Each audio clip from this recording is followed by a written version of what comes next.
ಸದಾನಂದ ಮಲಗಿದ ಘಟ ಸರ್ಪದ ಹೆಡೆಯನ್ನು ತುಳಿದು ನಿನ್ನ ಗೋರಿಯನ್ನು ನೀನೇ ತೋಡಿಕೊಂಡೆ. ಸದಾನಂದನ ಹೆಂಡತಿ ಸುನೀತಾ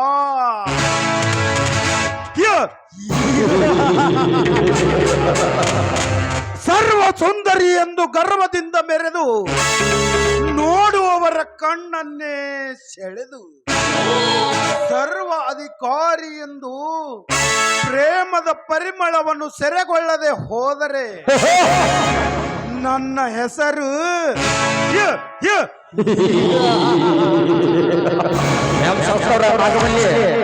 ರಸಿಕ ರಾಜನೇ ಅಲ್ಲ.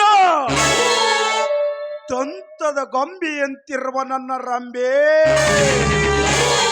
ತುಂಡು ಮಲ್ಲಿಗೆಯಂತಿರುವ ನಿನ್ನ ಮುಖಕ್ಕೆ ಮುದ್ರೆ ಎತ್ತದೆ ಬಿಡುವವನಲ್ಲ ಈ ಛಲತೊಟ್ಟ ಮಲ್ಲ.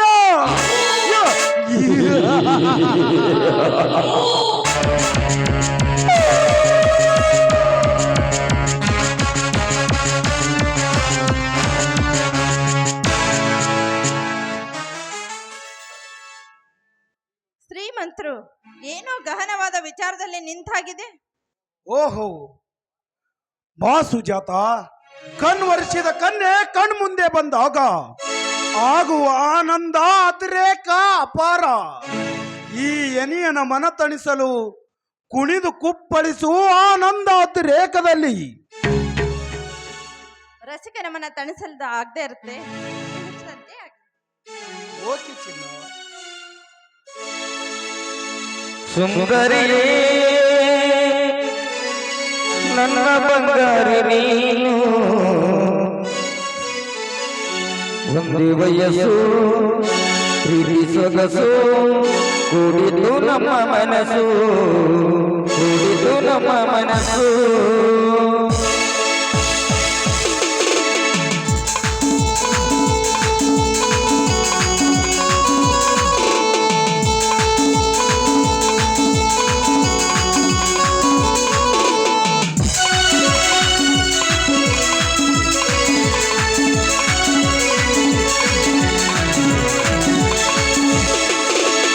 ಸುಂದರಿಯೇ ನನ್ನ ಬಂಗಾರಿ ನೀನು, ಒಂದು ವಯಸ್ಸು ಪ್ರೀತಿ ಸೊಗಸು ಕೂಡಿತು ನಮ್ಮ ಮನಸ್ಸು, ಕೂಡಿತು ನಮ್ಮ ಮನಸ್ಸು.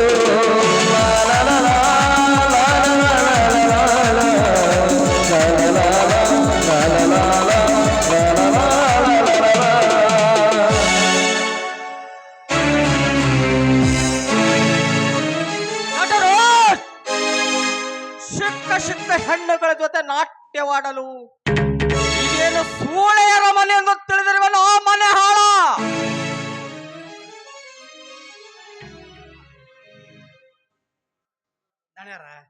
ಅಲ್ರಿ ನೀವು ಅಪ್ಪವ್ರು ಗಳಿಸೋಂತ ಆಸ್ತಿ ಮಾನ ಮರ್ಯಾದೆ ಹಾಳು ಮಾಡಕ್ ಹೋಗ್ಬೇಡ್ರಿ. ಯಾಕಪ್ಪ ಅಂದ್ರೆ ನಿಮ್ಮ ಅಪ್ಪರು ಕಷ್ಟಪಟ್ಟು ಗಳಿಸೋಂತ ಮಾನ ಮರ್ಯಾದೆ ಇದ್ರಿ. ಅದಕ್ಕೆ ಇಂಥ ಕೆಲಸ ಇದು ಶೋಭಾ ಅಂತಾರಲ್ಲ ನೋಡ್ರಪ್ಪ, ನೀವು ಏನ್ ಬೇಕಾದ್ರೆ ಹೇಳ್ರಿ. ಲೇ ಚೆನ್ನು, ನನ್ನ ಮನೆ ಅನ್ನ ತಿಂದು ನನಗೆ ಬುದ್ಧಿ ಹೇಳುವಟ್ಟು ಬಲ್ಲಿದವನಾದಲೇ ಮಗನೇ, ಉಕ್ಕುತ್ತಿದೆಯಲ್ಲೋ ಮಗನೇ ನಿನಗೆ ಸೊಕ್ಕು.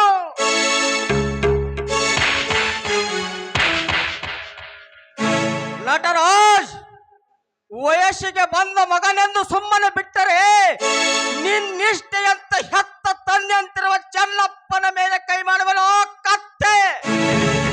ಹಾಡಾಡಿ ಎತ್ತ ತಂದೆ ಎಂದು ಅಂದಿದ್ದು ಅನಿಸಿಕೊಂಡೆ. ಆದರೆ ಆಳಿನ ಮುಂದೆ ಕೀಳಾಗಿ ಕಂಡು ಕೆಟ್ಟವನೆಂದು ಮೆಟ್ಟಿ ನಿಂತಿರುವ ನಿನ್ನ ಮಾತುಗಳು ಆಡಿದರೆ ನಿನ್ನ ಕೆಟ್ಟ ಬುದ್ಧಿಯನ್ನು ನೆಟ್ಟಗೆ ಮಾಡಿಕೊಂಡರೆ ಸರಿ. ಇಲ್ಲವಾದರೆ ಸಂದಿಲ್ಲದ ಬುದ್ಧಿಜೀವಿಯಂತೆ ಭೂಮಿಯ ಮೇಲೆ ಉರುಳಿಸುವೆ ನಿನ್ನ ಹೆಣ, ತಿಳಿದುಕೋ. ಓ, ಮಮತೆಯಿಂದ ಬೆಳೆಸಿದ ಮಗ ತಂದೆ ಎದುರಿಗೆ ನಿಂತು ಕೆಟ್ಟತನದಿಂದ ಉತ್ತರ ಕೊಟ್ಟು ಎಚ್ಚರ ಎಂದು ಹೇಳುವೆ. ಕೆಟ್ಟ ನೀಚ ಮಗನಾಗುತ್ತಿ ಅಂತ ನಾ ತಿಳಿದಿರಲಿಲ್ಲ.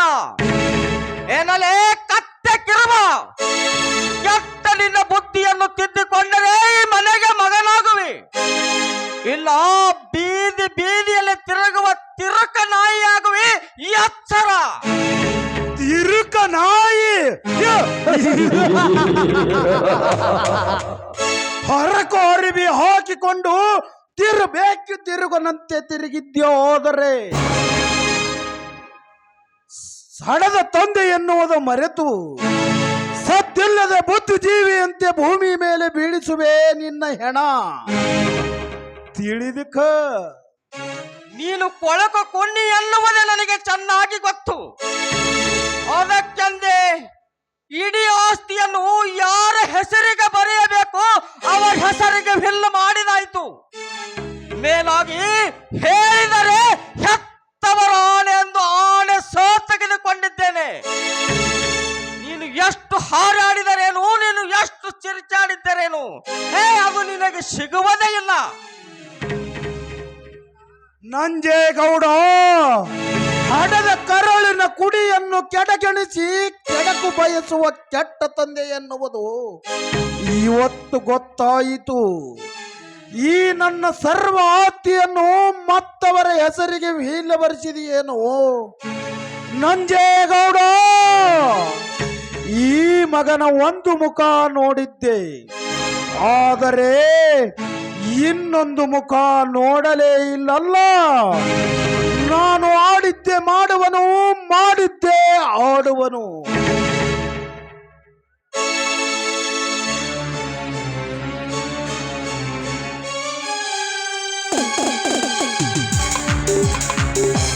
ಹೇಳು ನಂಜೇಗೌಡ, ಹೇಳು.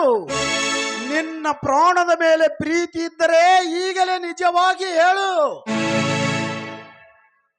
ನಿನ್ನಂತ ಕುಣ್ಣಿಗೆ ಹೆದರಿ ಹಿಂಜರಿದರೆ ಈ ಸಮಾಜದಲ್ಲಿ ಸಂಪತ್ತು ಗಳಿಸುವರೆಲ್ಲ ಈ ಅಂಗಡಿಯಾಗಿ ಮೆರೆಯುತ್ತಿರಲಿಲ್ಲ. ಈ ಸದಾವಕಾಶ ಬಿಟ್ಟರೆ ನಾನು ಕೆಟ್ಟೆ. ಬೇಗನೆ ಯಾರ ಹೆಸರಿಗೆ ಬರೆದಿರುವಿ ಎಂಬುದು ಬಗಳು, ಇಲ್ಲವಾದರೆ ಗುಂಡು ಇಟ್ಟು ತುಂಡರಿಸಿ ಬಿಡುವೆನು. ಹೆತ್ತ ತಂದೆ ಎದೆಗುಂಡಿಗೆ ಗುರಿಯಿಡುವ ಗಂಡು ಮಕ್ಕಳ ನೋಡಿ ಗೊತ್ತಾಗಲಿ. ಗಂಡು ಮಕ್ಕಳೇ ಬೇಕೆಂದು ಹರಕೆ ಹೊತ್ತ ತಾಯಿಯಂದರಿಗೆ ಮುಂದೆ ಗಂಡಾಂತರ ತಪ್ಪಿದ್ದಲ್ಲ ಎನ್ನುವ ತತ್ವ ನಿನ್ನಿಂದಲೇ ಗೊತ್ತಾಗಲಿ ಸಮಾಜಕ್ಕೆ. ಇಂಥ ದೃಶ್ಯ ಕಣ್ಣಾದರೂ ಹೆಚ್ಚಿಸಿಕೊಳ್ಳಲಿ ಈ ನಮ್ಮ ಹುಚ್ಚು ಸಮಾಜ. ಏ ಮಗನ, ಹಾರಿಸಲೇ ಗುಂಡು ನನಗ. ಯಾಕಪ್ಪ ಅಂತಂದ್ರ ಬಂಗಾರ ಅಂತ ನಿಮ್ಮ ತಂದೆಯವ್ರದಾರಿ, ಅವ್ರಿಗೆ ಕಳ್ಕೊಂಡು ನೀವು ಅನಾಥ ಆಗ್ಬಿಡದೇನಾರ. ಯಾಕಪ್ಪ ಅಂದ್ರ ಅವರು ಬಂಗಾರ ಅಂತ ಅದಾರಿ, ಅವ್ರಿಗೆ ಹೊಡೆದು ನೀವು ಪಾಪರೆ ಬೀಳ್ಬೇಡ್ರಿ. ನಮ್ಮ ಮಾತು ಸ್ವಲ್ಪ ಅರ್ಥ ಮಾಡ್ಕೊರಿದಾರ, ಅರ್ಥ ಮಾಡ್ಕೋರಿ. ಲೇ ಮಗನೇ ಚೆನ್ನ, ಸುಮ್ಮನೆ ನಿಲ್ಲುತ್ತೀಯೋ ನಿನ್ನನ್ನು ಗುಂಡು ಹೋರಿಸಿಕೊಂಡು ಬಿಡಲೋ. ಈ ಸಮಾಜ ಹೆತ್ತ ಪಿತನ ಕತ್ತು ಕೊಯ್ಯುವ ಕಟುಕನೆಂದರೂ ಗೊತ್ತಾಗಿದರು. ಸದ್ದಿಲ್ಲದ ಬುದ್ಧಿಜೀವಿಯಂತೆ ಭೂಮಿಯ ಮೇಲೆ ಬೀಳಿಸುವೆ ಹೆತ್ತ ಪಿತನ ಹೆಣ. ನನ್ನನ್ನು ತುಂಡಿಸುವಷ್ಟು ಪುಂಡನಾದಲೇ ಭಂಡ. ಖಂಡಿತವಾಗಿ ಮಾತನಾಡುತ್ತಿರುವ ನೀನು ಈಗಿಂದೀಗಲೇ ನನ್ನ ಮನೆ ಬಿಟ್ಟು ಹೊರಟು ಹೋಗು. ಈ ಮನೆಯಿಂದ ಹೊರಟು ಹೋಗುವ ಮೊದಲು ನಿನ್ನ ನಿನ್ನನ್ನು ಈ ಯಮಲೋಕಕ್ಕೆ ಹಾರಿಸಿ ಬಿಡುವೆನು. ಹೋ, ಅನುಭವಿಸು ಸುಖ.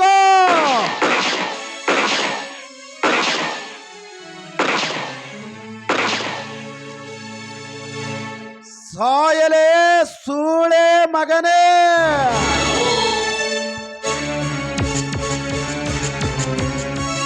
ನಿನ್ನಂತ ಕುನ್ನಿಗೆ ಜನ್ಮ ಕೊಟ್ಟು ನಾ ಕೆಟ್ಟೆ. ನನ್ನಂತೆ ಸಾವು ಮುಂದೆ ನಿನ್ನೊಂದಿಗೆ ಕಟ್ಟಿಟ್ಟ ಬುತ್ತಿ. ಅಯ್ಯೋ ಶಿವ ಶಿವ ಸಂಕಟ, ಅಯ್ಯೋ ದೇವರೇ. ಅಯ್ಯೋ. ನನ್ನ ಕಾರ್ಯಕ್ಕೆ ಅಡ್ಡ ಬಂದವರನ್ನು ಕರುಣೆಗಿಲ್ಲದೆ ಕತ್ತರಿಸಿ ಹಾಕುವುದು ಈ ಕಲಿಯುಗದ ಕೀಚಕನ ಧರ್ಮ. ಆದರೆ ಸಂದಿಲ್ಲದೆ ಎದೆ ಗುಂಡಿಗೆಗೆ ತಂದೆಯನ್ನು ಎದೆ ಗುಂಡಿಗೆಗೆ ಗುಂಡಿಟ್ಟು ಕೊಂದ ಬಬ್ಬರವಾನ ಈ ಕಾಲದಲ್ಲಿ. ಸದ್ದಿಲ್ಲದೆ ಬುದ್ಧಿಜೀವಿಯಂತೆ ಭೂಮಿಯ ಮೇಲೆ ಬೀಳಿಸಿದೆ ಹೆತ್ತ ಪಿತನ ಹೆಣ. ತಡ ಮಾಡದೆ ನಾನು ತಪ್ಪಿಸ್ತನಾಗುವೆ ನಾನೊಂದು ಕ್ಷಣ. ಈ ಕೊಲೆಯ ಬಲೆಯಿಂದ ಬಿಡಿಸಿಕೊಂಡು ನೋಡಿಯಾದರೂ ಕಲಿಯಲಿ ನನ್ನ ಜಾಣತನದ ಈ ಜನ. ಓಹೋ, ನನ್ನ ಬಲೆಯಲ್ಲಿ ಬಿಲವಿಲನೆ ಒದ್ದಾಡಲು ಯಾವುದೋ ಒಂದು ಬಕಪಕ್ಷಿ ಇತ್ತ ಕಡೆ ಬರ್ತಾ ಇದೆ. ಬರಲಿ, ಈ ಕೊಲೆಯಿಂದ ಪಾರಾಗಲು ನನಗೆ ಇದೇ ತಕ್ಕ ಸಮಯ.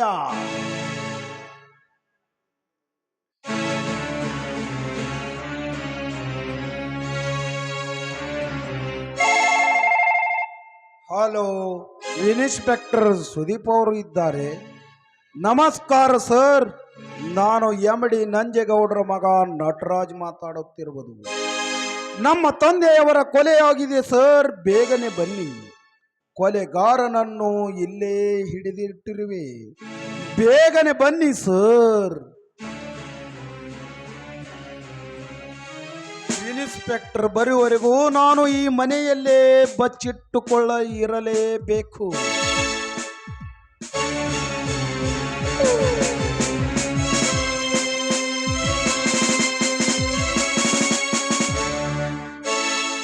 ನಂಜೇಗೌಡ್ರೆ,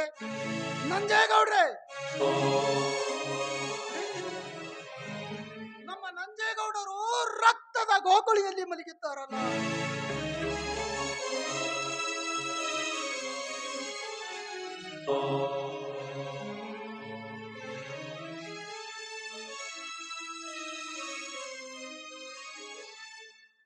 ಈ ಬಂದೂಕಿನಿಂದ ತಮ್ಮಿಂದ ತಾವೇ ಆತ್ಮಹತ್ಯೆ ಮಾಡಿಕೊಂಡರೆ, ಇಲ್ಲ ಯಾರಾದರೂ ಶೂಟ ಮಾಡಿ ಈ ಬಂದೂಕನ್ನು ಇಲ್ಲೇ ಬಿಟ್ಟು ಹೋಗಿರುವರೆ.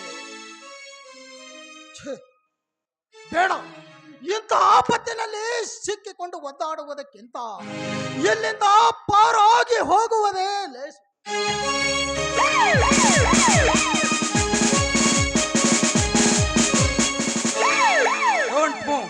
ಒಂದ್ ಹೆಜ್ಜೆ ಮುಂದಿಟ್ರು ಶೂಟ್ ಮಾಡ್ಬೇಕಾಗುತ್ತದೆ, ಎಚ್ಚರವಿರಲಿ.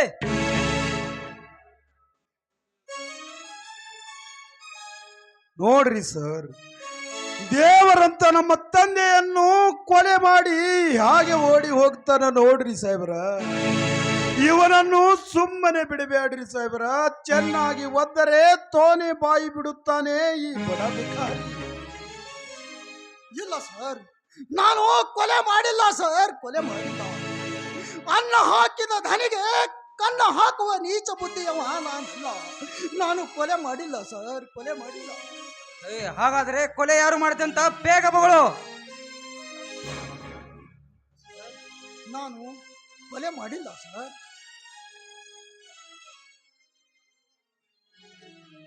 ಸುಳ್ಳು ಬಗಳುವೇನೋ ಸೂಳೆ ಮಗನೇ. ಏ ನಟರಾಜ, ಅಷ್ಟ ನಟರಾಜ್, ನಾಲಿಗೆ ಸ್ವಲ್ಪ ಹತೋಟಿಯಲ್ಲಿ ಇರ್ಲಿ. ಬಾಯಿದೆ ಅಂತ ಸಿಗನೆ ಮಾತಾಡ್ಬೇಡ. ನೋಡೋ, ನಾನು ವಿಚಾರಣೆ ಮಾಡುವಾಗ ನೀನು ಮಧ್ಯ ಮಾತಾಡ್ಬೇಡ. ಬಾಯಿ ಮುಚ್ಕೊಂಡು ನಿಂತ್ಕೊಳ್ಳೋದನ್ನ ಕಲ್ತ್ಕೊ ಮೊದಲು. ಓಹೋ ಇನ್ಸ್ಪೆಕ್ಟರ್, ಅಣ್ಣ ಅನ್ನುವುದು ಅಭಿಮಾನ ಕಾಡ್ತಿದೆ ಏನ್ರಿ ಇನ್ಸ್ಪೆಕ್ಟರ್? ನಮ್ಮ ತಂದೆಯವರು ಇವನನ್ನು ಫ್ಯಾಕ್ಟರಿಯ ಕೆಲಸದಿಂದ ಡಿಸ್ಮಿಸ್ ಮಾಡಿದರು. ಅದೇ ಸಿಟ್ಟಿನ ಬರದಲ್ಲಿ ನಮ್ಮ ಮನೆಗೆ ಬಂದು ನಮ್ಮ ತಂದೆಯವರಿಗೆ ಎದವಾ ತದವಾ ಮಾತಾಡಿ ಖಂಡಿತವಾಗಿ ಮಾತಾಡಿ ಮರಳಿ ಫ್ಯಾಕ್ಟರಿಗೆ ಸೇರಿಸಿಕೊಳ್ಳಲ್ಲ ಅಂದ ಮಾತ್ರಕ್ಕೆ ನಮ್ಮ ಗೋಡೆಗೆ ನೇತು ಹಾಕಿದ ಬಂಧಕವನ್ನು ತೆಗೆದುಕೊಂಡು ನನ್ನ ಎದುರಿಗೆ ನಮ್ಮ ತಂದೆಗೆ ಕೊಂದ ಪಾಪಿ ಇವನೇ ಸರ್. ಇವನನ್ನು ಸುಮ್ಮನೆ ಬಿಡಬೇಡಿ ಸರ್. ಚೆನ್ನಾಗಿ ಒದ್ದರೆ ತಾನೇ ಬಾಯಿ ಬಿಡುತ್ತಾನೆ ಈ ಬಡ ಭಿಕಾರಿ. ಹೇಳೋ ಬೆಪ್ಪ, ಏಕೆ ಬೇಕುಪನಂತೆ ನಿಂತಿರುವೆ? ಸತ್ಯವನ್ನ ಬೆಗಳು ಸಾಯಿ. ಇಲ್ಲ ಸಾಹೇಬ್ರೆ, ಎತ್ತವರಾಣೆ ಮಾಡಿ ಹೇಳುವೆ ಸಾಹೇಬ್ರೆ, ನಾನು ಈ ಕೊಲೆ ಮಾಡಿಲ್ಲ.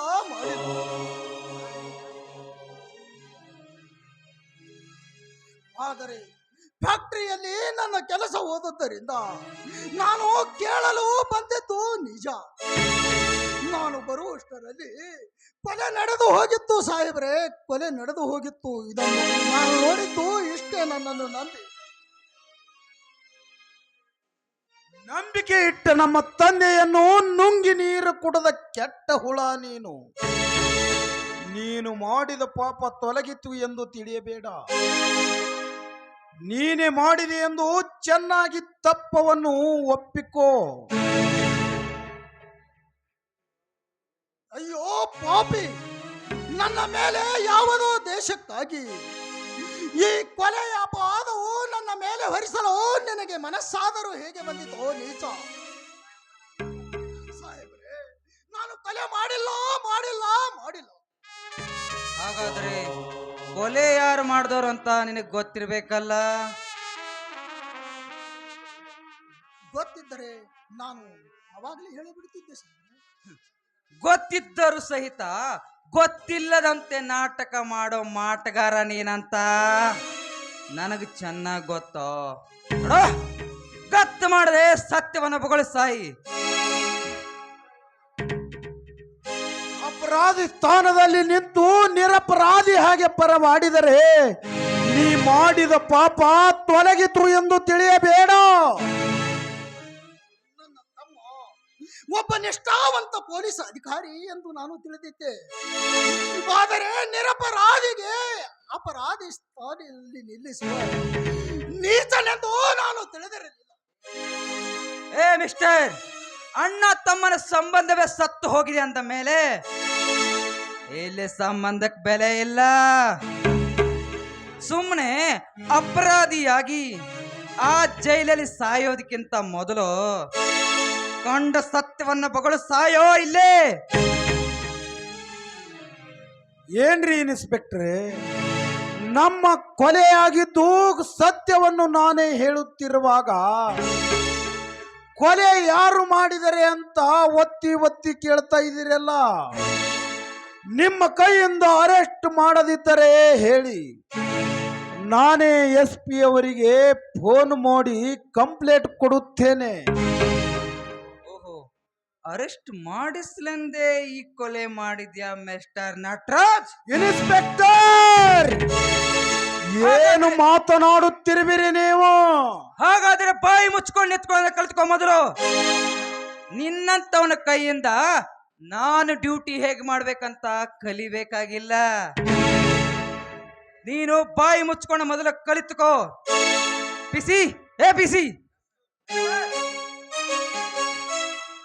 ಹಾ ಪಿಸಿ, ಆ ಬಂದೂಕಿನ ಮೇಲಿರುವ ಪಿಸ್ತೂಲನ್ನು ಸೋಲಾಪುರಕ್ಕೆ ಟೆಸ್ಟ್ಗೆ ಕಳಿಸು. ಆ ಫಿಂಗರ್ ಮುಖಾಂತರ ಯಾರು ಕೊಲೆ ಮಾಡಿದ್ದಾರೆಂದು ಆದಷ್ಟು ಬೇಗನೆ ಪತ್ತೆ ಹಚ್ಚೋಣ. ಹಾ ಪಿಸಿ, ನಾನು ಇವನನ್ನ ಅರೆಸ್ಟ್ ಮಾಡುತ್ತೇನೆ ಈಗ. ಬೇಡಿ ಸರ್, ನನ್ನನ್ನು ಅರೆಸ್ಟ್ ಮಾಡಬೇಡಿ. ನಿಮ್ಮ ಕಾಲಿಗೆ ಬಿದ್ದು ಬೇಡಿಕೊಳ್ಳಿ. ನ್ಯಾಯ ಎಲ್ಲಿದೆ? ನ್ಯಾಯ ಎಲ್ಲಿದೆ?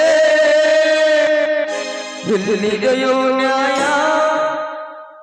ನಾನು ಎಷ್ಟು ಹೇಳಿದ್ದರೂ ನಿಮಗೆ ನಂಬಿಕೆ ಬರಲಿಲ್ಲ ಅಂದರೆ ಇರಲಿ ಸಾಹೇಬ್ರೆ, ನನ್ನ ಬದುಕು ಒಂದು ದಂಡಿಗೆ ಹೋಗಿ ತಲುಪಿತು. ಆದರೆ ನನ್ನ ಮಗು ಮತ್ತು ನನ್ನ ಹೆಂಡತಿಯನ್ನು ನೋಡಿಕೊಳ್ಳುವ ಜವಾಬ್ದಾರಿ ನಿಮ್ಮದು ಸಾಹೇಬರೇ, ನಿಮ್ಮದು. ಕಾಲು ಹಿಡಿದುಕೊಂಡ ಕ್ಷಣ ಬಿಟ್ಟು ಬಿಡಲು ತೊಟ್ಟಿಲ್ಲ ನಾನೀ ಖಾಕಿ ಡ್ರೆಸ್. ಬಿಸಿ ನಡೆಯನ್ನ ಹೇಳ್ಕೊಂಡು ಹೋಗೋಣ. ನ್ಯಾಯ ಎಲ್ಲಿದೆ